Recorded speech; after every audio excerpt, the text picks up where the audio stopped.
Bonsoir Jean-Rémy Baudot. Bonsoir Achille. C'est la question du jour. Le prix du pétrole va-t-il baisser? C'est évidemment une question d'actualité. Juste on rappelle un peu de contexte. Hier, l'Agence internationale de l'énergie a autorisé les pays à puiser du pétrole dans leurs stocks stratégiques. C'est absolument exceptionnel, mais c'est une manière en fait de compenser l'arrêt de la production de la Libye.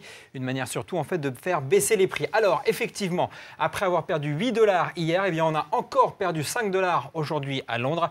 Ça a donc fonctionné. Alors, est-ce que ça veut dire que les prix à la pompe vont baisser? Et c'est évidemment l'objectif. Ça devrait arriver. Cette baisse, d'ici quelques jours, on anticipe une baisse de 2 à 3 centimes par litre à la pompe. Une baisse qui devrait mécaniquement arriver dans le courant de la semaine prochaine. Tous les pétroliers, évidemment, devront s'y mettre. Total a déjà été rappelé à l'ordre par Éric Besson. Total a dit oui, effectivement, on le fera. Et puis de son côté, chacun, évidemment, essaie de faire sa pub au passage. Leclerc s'engage à une baisse de 1 à 3 centimes par litre, et ce, dès lundi. Et est-ce que cette baisse va être durable? Alors, c'est évidemment toute la question. Et là, les spécialistes ne sont pas tous d'accord. Ils ne croient pas à une baisse franche et durable. Ça n'est évidemment pas une bonne nouvelle pour le prix de l'essence. Je vous propose d'écouter l'analyse du directeur de la revue Pétrostratégie. Les prix vont baisser de 5 à 10 $ le baril. Ça va se traduire par une baisse à la pompe. On va se rapprocher de la barre de 1,40 € à peu près pour l'essence, mettons.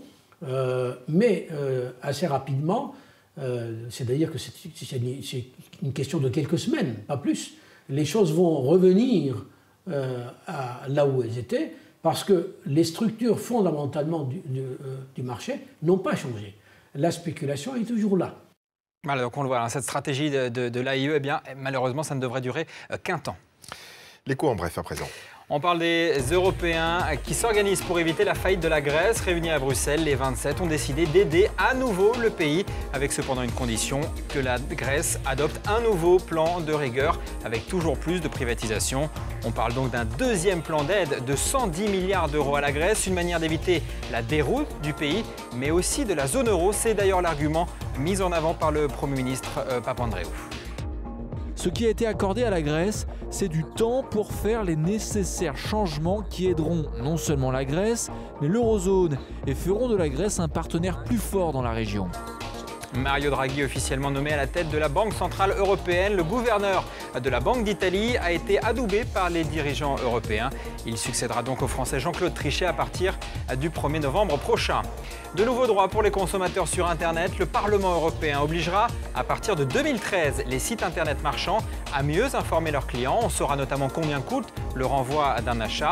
Autre bonne nouvelle, le délai de rétractation, il passera de 7 à 14 jours à partir, je le rappelle, de 2013. Et puis les magasins Habitat pourraient à nouveau changer de main. Le propriétaire actuel, l'américain Hilco, vient de vendre la marque en Grande-Bretagne. Il serait aussi en négociation pour se séparer de ses activités en Europe continentale. Les 27 magasins français seraient ainsi concernés. Et on termine, Jean-Rémy, par un coup d'œil sur la bourse. Et la bourse de Paris, la journée avait d'ailleurs plutôt bien commencé. Satisfaction en vue d'un accord sur la Grèce. Et puis Wall Street a ouvert avec plutôt de mauvaises nouvelles. Et tout ça, ça a fait retomber les marchés. On était dans le vert, on a terminé dans le rouge à Paris. Et vous le voyez, c'est la même chose sur le Dow Jones. Eh bien, merci Jean-Rémy. Merci. Et à tout à l'heure pour une nouvelle édition.